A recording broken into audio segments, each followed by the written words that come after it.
So you breathe a little bit more. Neck, man. One of my homies got it.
Is humanity truly free?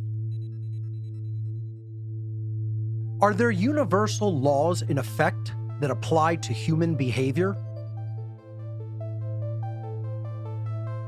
Does our knowledge or ignorance of these laws impact our collective freedom as a species?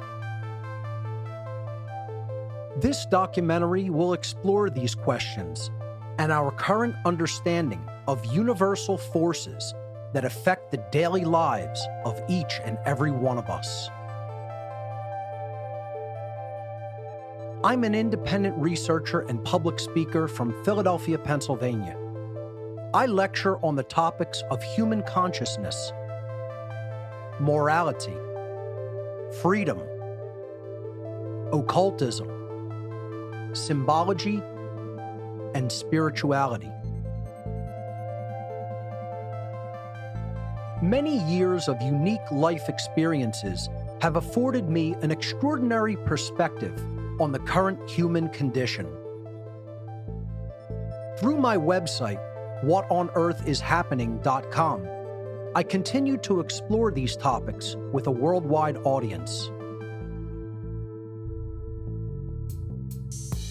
I grew up with a traditional Roman Catholic family background in South Philadelphia. During my grade school years, I began questioning the beliefs and motives of organized religion, recognizing it as a system designed to control human thought and understanding. My unanswered philosophical and sociological questions eventually turned to discontent and anger. This drove me to seek out what I considered at the time to be the polar opposite of religion. My subsequent life path led me into membership and influence of what I now refer to as the dark occult, what most people might call nefarious secret societies. But what actually is the occult?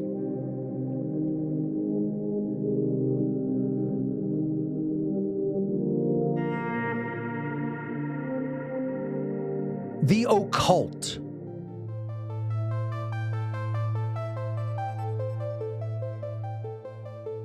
What does the word occult mean? Occult? It means maybe supernatural or, yeah. Occult. Mystic, unknown, kind of stigmatized. It's funny, I think by society it generally has a negative connotation. I'm not sure I could actually define it. I think it's like palmistry, voodoo, like spirits, things like that. Ouija boards, maybe. I guess anything that isn't Christian would be considered occult. Spiritual. Like something with a strong following, right? I don't know, honestly. I don't know. I have no idea. The word occult simply means hidden. The occult refers to hidden knowledge, knowledge that is not commonly known by the vast majority of human beings. Occultism is a body of knowledge which encompasses the study of hidden laws of nature. Laws which cannot readily be seen with our eyes or measured by traditional scientific instrumentation. I became aware that the groups of occultists with whom I became involved were comprised of an eclectic array of people from every walk of life and every social institution, including politics, banking, media, law, military, law enforcement, entertainment, technology, medicine, and education. Among their ranks were many people of great influence and power, all working together toward one common goal: to increase their own collective power at the expense of everyone else's rights and freedom.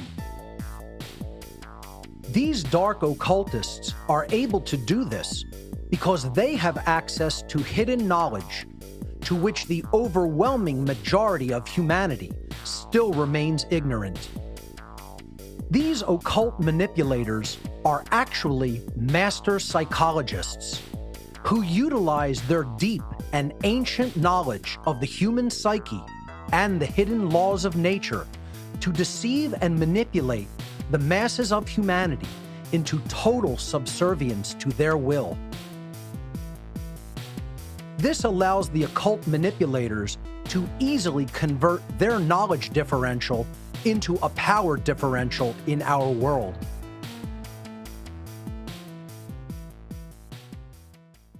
After a profound crisis in conscience, I eventually made the free will decision to cease my involvement in the world of dark occultism. I now teach people the very information which these dark occult orders have been keeping to themselves in order to stay in power behind the scenes. The ultimate hidden knowledge which they have been holding back from humanity's awareness is called natural law, and it is the secret of all so-called secret societies throughout human history.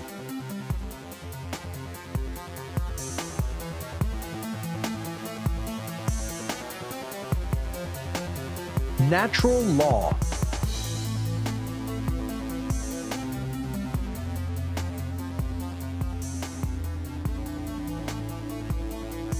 What is natural law? Natural law, I guess you could say just what, almost like first instinct kind of, you know what I mean? Like what would come simply just by the way that we are. I'm not really sure. I'm actually a lawyer by training and education, so I'm probably the worst person to ask. Law applies to the whole country. I think it means like how law is interpreted by people on like a day-to-day basis. Natural law, everyone is nice. Everyone was born nice and kind, but they are corrupted by society. The term natural law, I mean, if you break it down in, I guess in regular terms, it'll mean, damn, actually now I'm thinking about it, I don't know what natural law means. To understand what natural law is, we must first know what it most certainly is not. Natural law is definitely not, and has absolutely nothing to do with Darwin's theories on evolution, the Darwinian survival of the fittest, the so-called law of the jungle, or the so-called natural order of nature as a dog-eat-dog world. So, what actually is natural law? The definition of the word natural is inherent to and having a basis in reality and nature. In other words, not man-made. The definition of the word law is an existing condition that is both binding and immutable. Binding means having an effect that cannot be escaped. Immutable means unable to be changed by anything or anyone. Natural law, therefore, is a set of universal, non-man-made, binding and unchangeable conditions which govern the behavioral consequence of beings with the capacity for holistic intelligence. Natural law governs the aggregate or collective, free will behavioral choices of entire populations by manifesting the consequences of the behaviors that we choose. The consequences which we receive are always dependent upon whether our chosen behaviors are either moral or immoral, or in other words, right or wrong. While we all have free will to choose which behaviors we will conduct, we are not insulated from the moral consequences of our behavioral choices. Natural law is a body of laws that operate within the unseen or non-physical realm, so they may be considered to be occulted or hidden laws of nature. These laws are built into the fabric of reality, just like gravity and electromagnetism. However, since these governing dynamics operate in the non-physical realm, human beings must incorporate a much wider worldview in order to recognize and accept the existence and operation of these laws. The understanding of natural law is absolutely not a belief system or a religion. The workings of natural law can be discovered and understood through its observable, measurable, and repeatable effects in our world. In other words, the understanding of natural law actually constitutes a science of morality, which requires no belief or faith. Belief or disbelief in these laws is completely irrelevant, as they exist as surely as any physical law, such as gravity, which we take for granted in daily life. Natural law is also known as moral law, cosmic law, universal law, spiritual law, the law of cause and effect, consequentialism, the golden rule, karma, and many other names. Why is understanding natural law so important? The understanding of natural law is critically important to human beings who seek to live in freedom and peace together. Since natural law delivers the consequences of an entire society's behavioral choices based on whether their behavior is moral or not, it is of fundamental importance for human beings to know with certainty what the difference between right behavior and wrong behavior actually is.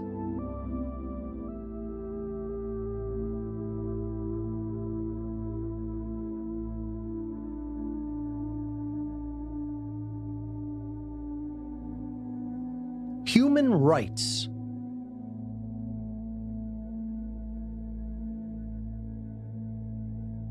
Do human beings have inherent rights? Yes. Yes. Yes. Yes. Of course. Yeah, they do. Yes.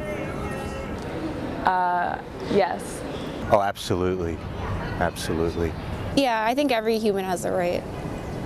Human beings always should have rights, no matter where you're from, no matter your religion, your sex, no matter whatever. They should always have rights.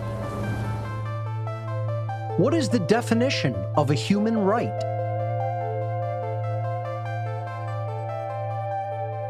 A human right is something that, by the fact that we exist as individuals, we're entitled to just by the nature of being. Something that a human being would need in order to thrive. Something provided to a human just for existing. Something that everyone deserves, like just being born and being alive. The right to have like shelter and food and water and like basic necessities. You know, I want to go with life, liberty, and the pursuit of happiness, essentially. But food, shelter, and basic needs, I think, are human rights. Human right, I think it's, I don't know, I guess something allowed to a human, I guess. Every human being deserves something, and that would be a right. And an example of a human right would be safety. A right is an action that does not initiate harm to another sentient being. Most human beings cannot correctly provide that simple definition when asked. This is the primary reason that human beings are losing their rights and freedom. How can we possibly keep what we cannot even properly define? A right must be defined in the negative. This means that we can arrive at an understanding of the infinite amount of rights we have by knowing the very small amount of actions that are not rights, actions which are wrongdoings, behaviors which do initiate harm to other sentient beings. This list of harmful behaviors includes murder, assault, rape, theft, trespass, coercion, and willfully lying. If we analyze each of the wrongdoings in turn, we can find that they are all variations of theft in one form or another. Murder is the theft of life which is not rightfully ours to take. Assault is the theft of another's well-being without right. Rape is the theft of free will sexual association. Theft is the stealing of property. Trespass is the theft of the security of one's living domain. Coercion is the theft of free will choice via violence or duress. And willfully lying is the theft of necessary information, which negatively impacts someone else's ability to engage in informed decision-making. These immoral behaviors constitute the very definition of violence. Violence is the initiation of harmful behavior against other sentient beings. The list of harmful behaviors just explained are transgressions against natural law because they are violations of the inherent rights of others. To violate the inherent rights of other beings through theft is actually what is meant to conduct violence. Since all wrongdoings are forms of theft, the natural law of moral conduct can ultimately be summed up in two words: don't steal.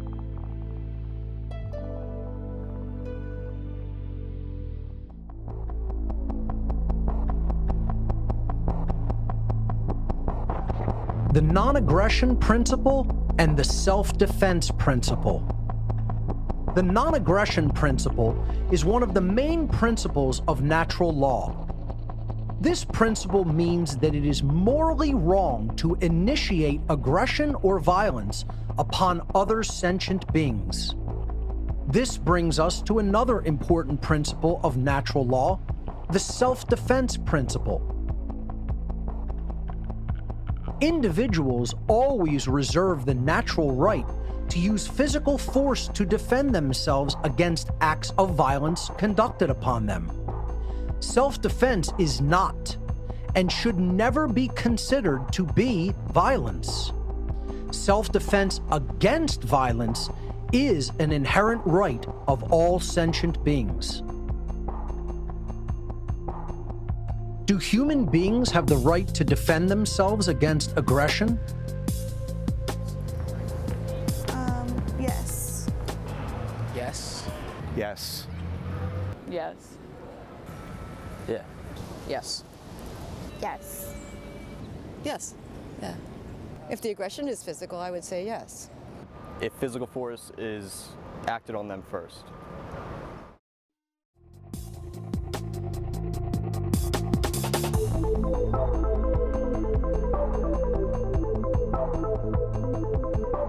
Equality under natural law.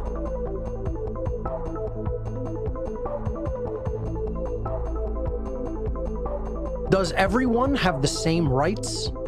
Or do some people have more rights than others? I think people should have rights that are equal to everybody else. I think in a perfect world, everyone would have the same rights, but as the world is right now, people don't all have the same rights. Not everyone has the same rights. Some people have different rights because of money, or privilege, class, things like that. In reality, some people have way more rights than other people. There's definitely some rights that some people possess and others don't. Most people would agree with the fact that the behaviors which initiate harm to others are immoral actions. The problem arrives when we fail to hold everyone to the same account regarding the morality of their actions. We must understand that everyone has the same rights as everyone else, and there are no exceptions to this law. If no individual possesses the right to perform a certain action because it initiates harm to another, then no one can delegate such a non-existent right to any other individual or any other group, and thereby magically turn a wrongdoing into a right. In other words, everyone possesses exactly the same natural, inherent rights as everyone else, and there are no exceptions to this rule for individuals in government, police, military, or any other societal institution. This is what is meant by equality under natural law.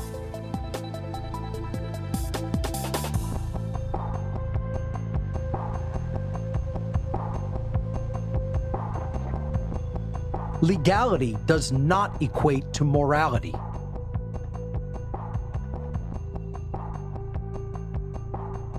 Is government authority morally legitimate? I mean, I think we need laws and regulations, but I'm not sure our laws and regulations are always moral. Not always. Yeah, I believe it is. To some extent. It depends on whether the authority was, at least in our democratic tradition, whether the authority was based on the consent of the governed. No, I feel like we'd be fine without it.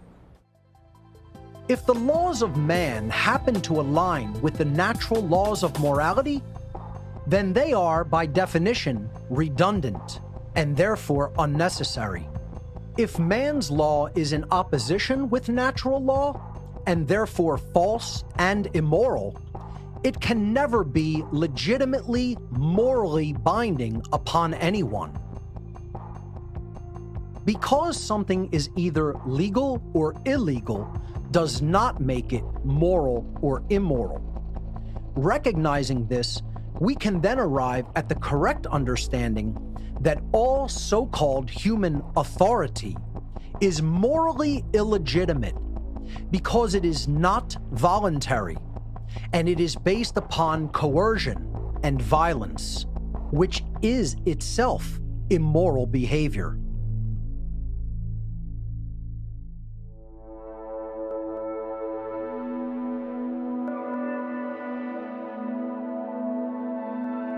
Natural law versus man's law.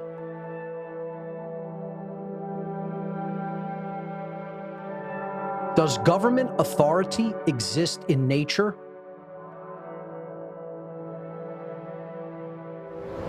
Yes, I believe it does. Yes. Yes. In some cases more than other cases, but yeah. Absolutely. Yes. Today's society, yes. I feel like you are, whatever your mind convinces itself that it is, or that you are, that's just what it is. Well, yes, there's always a hierarchy. I mean, even in every animal species, there's a hierarchy. Yes. Yes, because we follow orders from our parents from time to time. Yeah, well, they're the authority figure. Yes, because of the punishments that can happen if you go against authority. Yeah, it does. They do, but it's up to you whether you want to care about it or not. It does exist in nature. I mean, if you look at animals and birds, there's a hierarchy and there's some form of government, and I'm okay with that. Governmental authority is an illegitimate, man-made construct that does not exist in nature. The belief system that certain people can somehow possess legitimate authority over others, or that some people have more or less inherent rights than others, is one of the most fundamental causes of unparalleled suffering and death in our world. Authority is, and always has been, an untrue, illusory, illegitimate, and immoral claim, which is, unfortunately, accepted and believed in by most human beings with absolute religious fervor. The so-called delegation of authority to politicians, police, and military is inherently morally illegitimate and cannot actually be done in nature, since it is impossible to bestow or delegate a, quote, right to someone else, which no one possesses as an individual.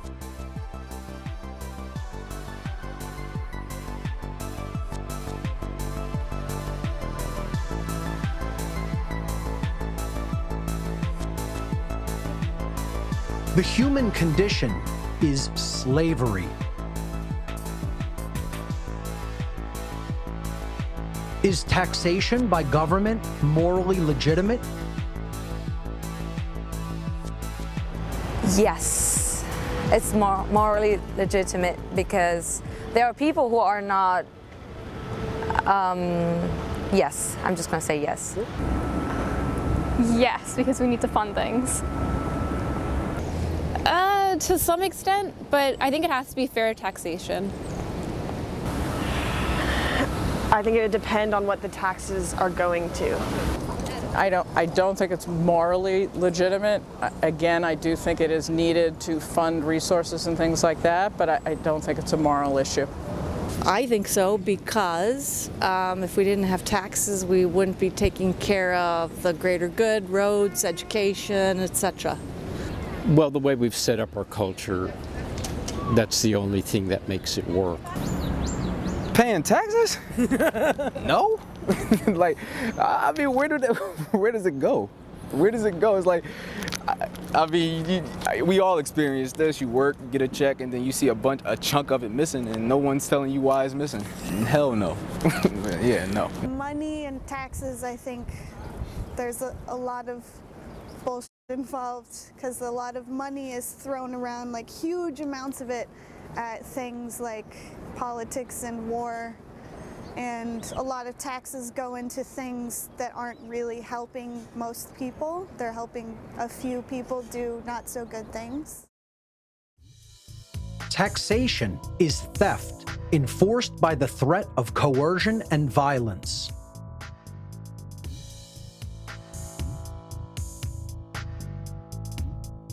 Are drug laws morally legitimate and necessary, or do people have the right to put into their body what they choose? If society is charged with the responsibility of funding the health and welfare of everyone in society, then I think there should be laws that prevent people from incurring health risks they would not otherwise occur had they not taken the drugs. If they promise never to leave the house, but that doesn't happen, so yeah, we have to babysit people, unfortunately. In my experience, it's kind of like it is their own choice for what they put in their bodies. But at some point, you do want the government to step in because you don't want it to become like an entire crisis where you're losing like an entire portion of your country's population due to that drug. Yeah, so people have the right to put whatever they want to their body, but they also must not let that affect other people around them. Well, I do not agree with all of the laws, and I think that to a limit that everyone has a choice on that, but I don't think that it should be readily available if it's toxic. Depends on the drug and how bad it is for you. I believe they should have the right. I think people have the right to, I mean, it is our body, we're born into it. I think they help. They help, but some of them, I would say, are a little over the top, some of them are a little under. People own their body and have a right to choose what they put into it. Are driver's licenses morally legitimate and necessary, or is travel an inherent right? Driver license is definitely necessary, otherwise there would be way too many accidents. I think unlicensed travel is a right. I think you do need a license because that proves that you're able to drive safely. I think driver's licenses are morally necessary and legitimate. I would want someone who's going to be driving a car to know how to drive a car. So yes, I would say that driver's licenses are pretty necessary. You need a license if you see people driving in Philly. Have you seen people driving? They're texting, they're not paying attention. We got to babysit people, unfortunately. Driving licenses are necessary because I feel like you shouldn't be able to drive after a certain age. I think there could be even more rules with driver's licenses, actually. I think they're too lax. That's another interesting question. I know a few people without licenses who drive, but I don't think it's 100% ethical, or I think there are some drawbacks to that, mainly the application process. Licensed drivers is morally legitimate. Driver's licenses are a coercive restriction on the natural human right to travel. If a government law prohibits an action that doesn't cause harm to anyone else, are people morally obligated to obey that law? Yes, it brings peace to the society. I think they should still obey it because it's a law. It depends on what the purpose of the law was. It might have a purpose other than harm. It might be for a greater good, or it might be, so that's a definite maybe. No, I don't believe so. No, I don't think so. That would be the law, but I don't think that everyone, I think there are occasions or exceptions to that idea, so no. I think legally they're obligated, but on a personal level, I don't think they are. No, I don't feel like it. You should, because it's like they make it so that you have to, or else you'll be punished for it. But I don't feel like you should have to. I feel like if it's not hurting anyone, why is it a big issue? Why are we focused on it? Man-made laws that are in moral opposition to natural law are morally illegitimate and therefore not morally binding. The only legitimate human interactions are those which are voluntary, meaning they are mutually agreed upon by all of the involved participants.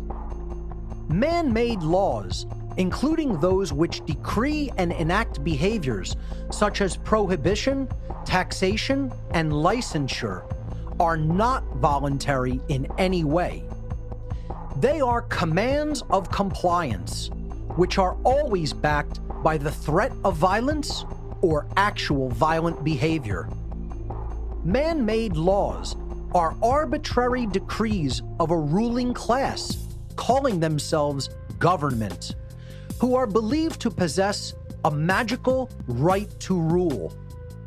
Their subjects, the people living under their so-called jurisdiction, are believed to have a moral obligation to obey this ruling class's arbitrary commands called laws. Understanding that such a system is entirely based in behavior that is coercive, violent, and immoral, and conducted to bring human behavior into compliance with the will of a dominating ruling class, we can arrive at the unwavering truth that the term government is simply a euphemism for slavery.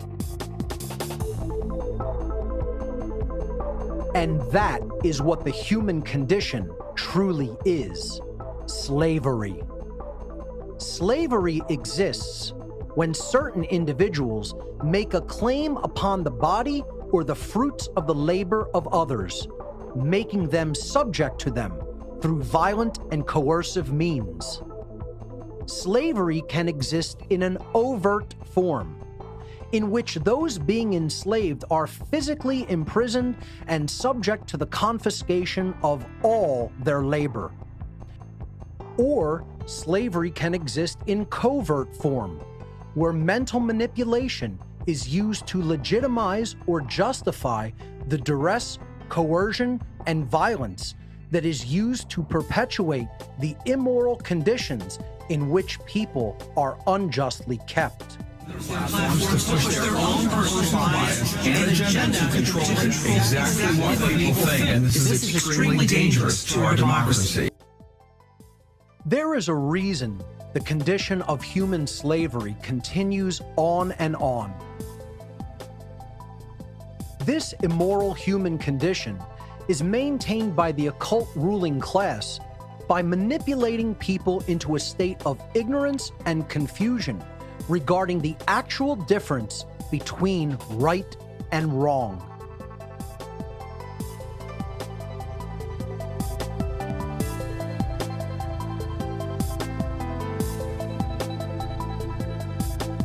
Objective morality.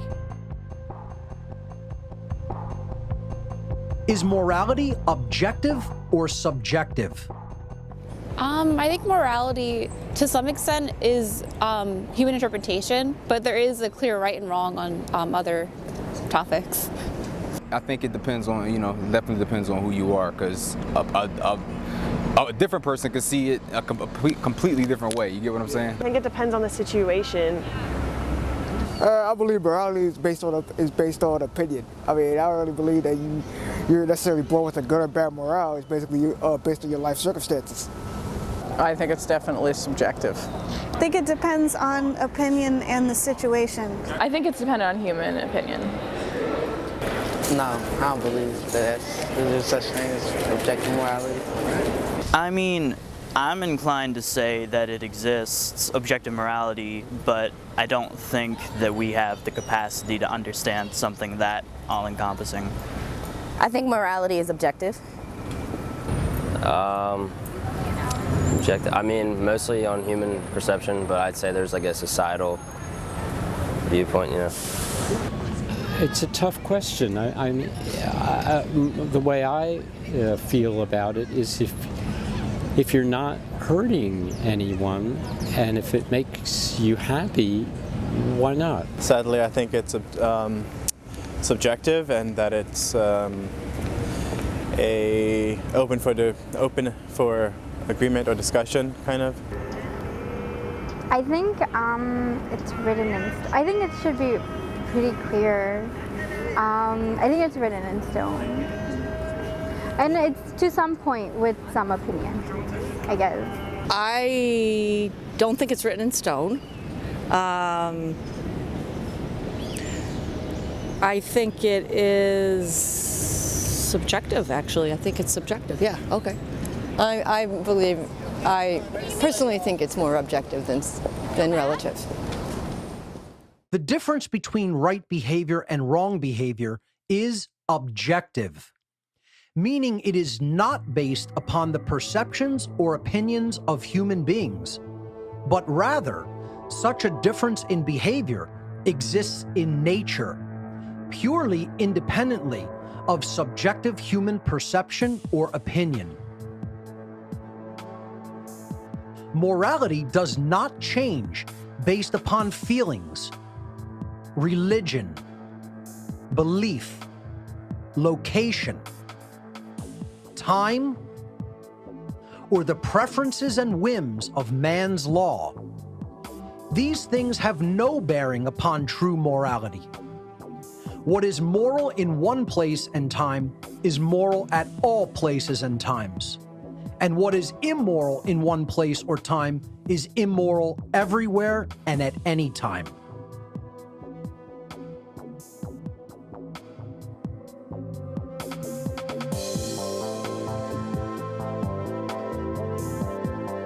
Conscience. The knowledge of this objective difference between right and wrong behavior is called conscience. Conscience is the knowledge of whether any particular behavior in question does or does not initiate harm to another, and therefore whether it is right or wrong. The problem is that most people do not possess this knowledge, or they are extremely confused regarding it. To behave with right action is moral, and to behave with wrong action is immoral. Yet this fundamental understanding is often grossly misunderstood. People do not get to decide what morality is. Morality is based upon whether an action initiates harm or not. This dynamic exists inherently in the natural world. Where do human rights come from? Religion, government, society. I guess it depends on the country that's allowing human rights, I'm not sure. Some from the laws, some from, yeah, I think from the law. They apparently are decided by many people. Well, since you're not bored with it, I think it's like a collective, I think they come from your fellow woman or man. More woman, quite frankly. Constitution.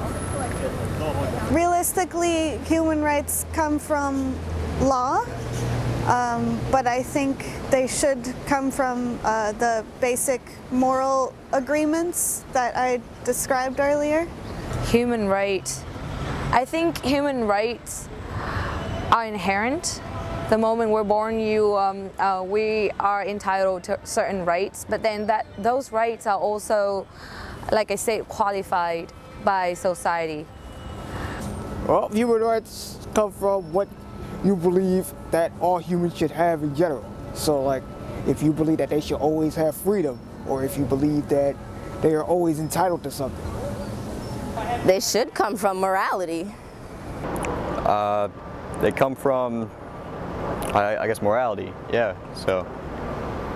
Well, in the Christian tradition, we say they come from God. Human rights should come from within and should come from a natural place, but I think in our society they come from governments. The inherent rights of human beings are their inalienable, universal birthright and can never be granted or removed by any action or process of mankind. Our rights come from nature, meaning they are pre-existing and inherent to creation itself. Unfortunately, after thousands of years of human civilization, most people still do not understand this eternal truth. It seems so simple that we as human beings should willfully choose to take right action, to honor and respect the rights of others not to be harmed, to treat others with the same respect with which we expect to be treated, not to steal the life, well-being, property, rights, or free will of others. Yet it is not as simple as it may seem. True right action is elusive at best and deliberately ignored at worst. And this brings us to the crux of the matter, which is what I refer to as the law of freedom.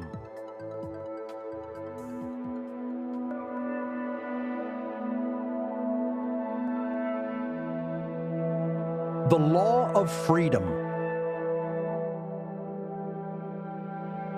The law of freedom governs the states of freedom or slavery of entire populations of beings who possess the capacity to comprehend the objective difference between moral behavior and immoral behavior. The natural law of freedom dictates that as a society collectively becomes more moral, they collectively become more free. And as a society collectively becomes more immoral, they collectively lose their freedom and become more enslaved. The freedom or slavery of an entire society is hinged upon whether that society behaves in the aggregate morally or immorally. Since most people still do not truly know the objective difference between right and wrong behavior, they are constantly making judgments that do not align with natural law. As more and more people act in such an ignorant capacity with respect to natural law, this conduct becomes a fundamental source of disorder and chaos in our society as a whole. In other words, the law of freedom could be summarized like this. As the aggregate moral behavior in any given society increases, the aggregate freedom of the members of that society also increases. And as the aggregate moral behavior of any given society declines, the aggregate freedom of the members of that society also declines. Even more simply put, as morality increases, freedom increases. And as morality declines, freedom declines. Therefore, human freedom is entirely dependent upon educated judgments that align with natural law-based morality, the objective knowledge of the difference between right behavior and wrong behavior. Believe it or not, you have just been given the secret of secrets of all secret societies throughout human history.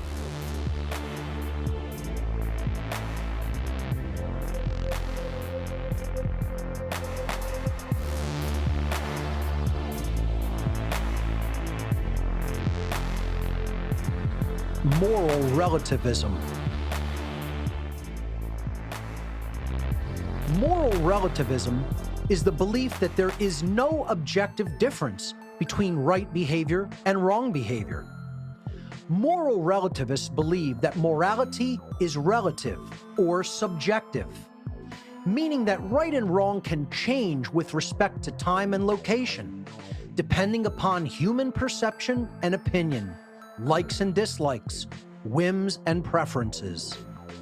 Moral relativism is the belief that human beings may arbitrarily decide for themselves what right and wrong are, and that they may become the arbiters of moral and immoral behavior based upon their likes and dislikes at any given time or place. It is absolutely essential for humanity to recognize that morality is objective, and that it is most certainly not based upon human perception or opinion. There is definitely an objective difference in nature between moral behavior and immoral behavior, because moral behavior does not initiate harm to others, whereas immoral behavior does initiate harm. These dynamics exist within and are inherent to the natural world. The prevalence of moral relativism in human society today is one of the main factors which solidifies slavery as the current human condition. Since aligning human behavior with natural law hinges upon knowing the objective difference between right behavior and wrong behavior, if most members of a society accept that there is no truth regarding those objective differences, that society can never consistently behave morally, and therefore they can never truly be free. True freedom can never exist in a society that embraces moral relativism, a society where people believe there is no objective difference between right and wrong behavior.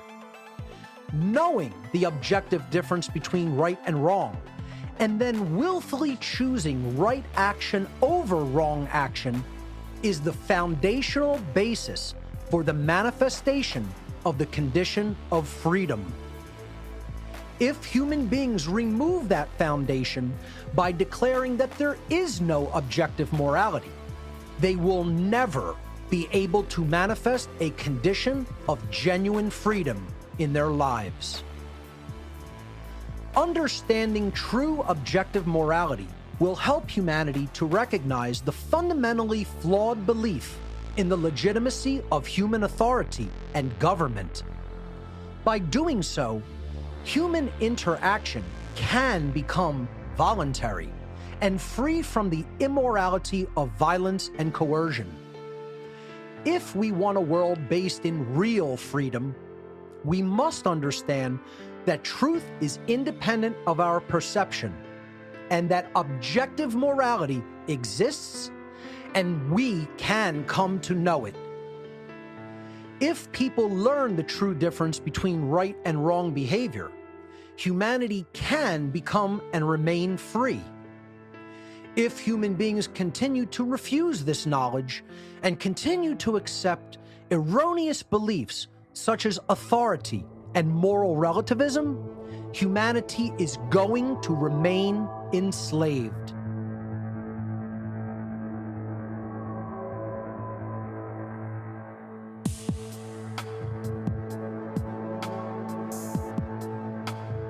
Free will.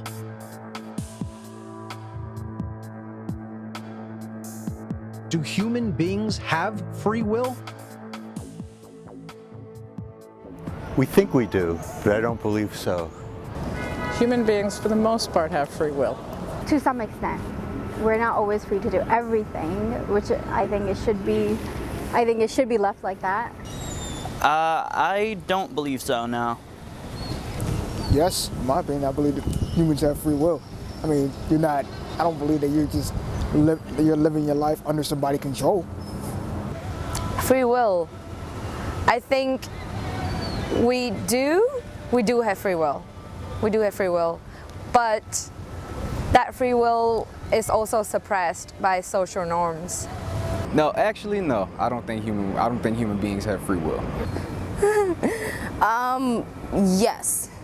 Well, we think we do, but in truth, I don't think we do. Yes. Yes. Yes. Yes and no. Yes, or they should. In some cases. Yes. All human beings have the free will to choose between moral behavior and immoral behavior. We have a choice as a people. We can use our free will to change our behavior and bring it into alignment with natural law by choosing morally right action. Or we can choose to behave immorally by condoning and perpetuating a system based in violence, coercion, and moral relativism.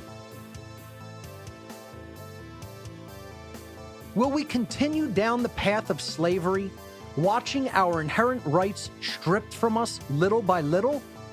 Or will we embrace the moral principles of natural law and create a society where each individual's life, rights, and freedom are respected and protected because we recognize our inherent sovereignty and the sovereignty of all other sentient beings?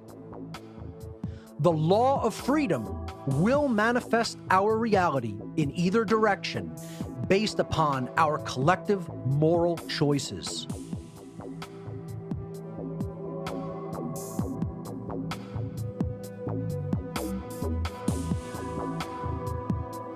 The science of natural law.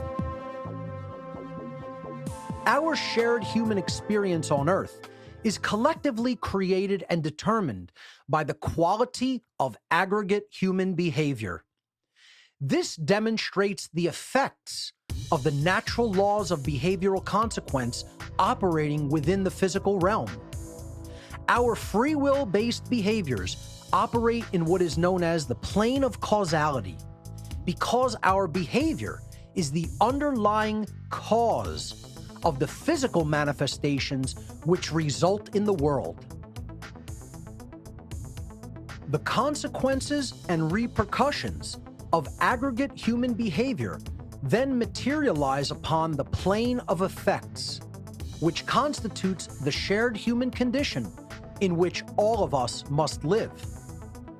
Our aggregate thoughts regarding morality are transformed into the aggregate behavior of our species, and that behavior is then transformed into resultant conditions and consequences. Truly, we collectively reap that which we collectively sow. Wrongful action can never create goodness and harmony, and right action can never constitute a violation of rights. 2 + 2 will never equal 5, and the apple falling from a tree will never fall upwards in elementary terms. Our behavior creates our circumstances. These dynamics can be repeatedly observed, and their workings can be known as a result of such observation. The study of these dynamics in human society constitutes a science of behavioral consequence. All living beings are endowed with self-ownership as an inherent birthright, and therefore possess the natural right to exercise their own free will to live in sovereignty, free from the initiation of harm or coercion by other human beings. These principles of human freedom and rights are the very basis of morality and are governed by the spiritual laws of behavioral consequence. Any and all violations of these principles are wrongdoings, chaotic actions working in direct opposition to the generative, self-ordering dynamics of natural law as designed by creation itself. Though some may attempt to do so, these laws ultimately cannot be worked around, changed, skirted, or bent to suit human whims or desires. To choose to observe the natural rights and sovereignty of other beings is in alignment with spiritual law, and such choice will create the conditions for freedom to manifest upon earth. To choose to conduct wrongdoings in direct violation of these laws will manifest only chaos and suffering.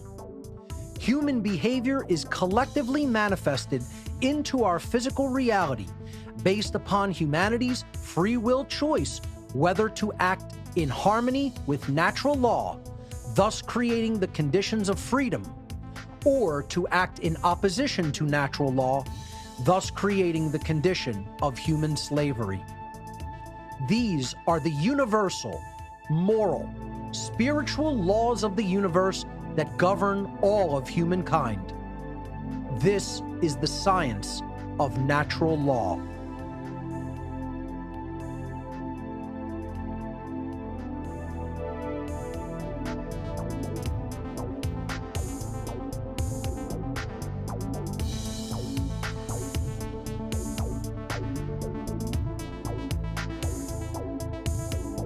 the one great work. My unwavering dedication to delivering the message of natural law in every conceivable form for the past 13 years has gone virtually unnoticed by humanity as a whole, and society continues its rapid descent into immorality, chaos, and slavery.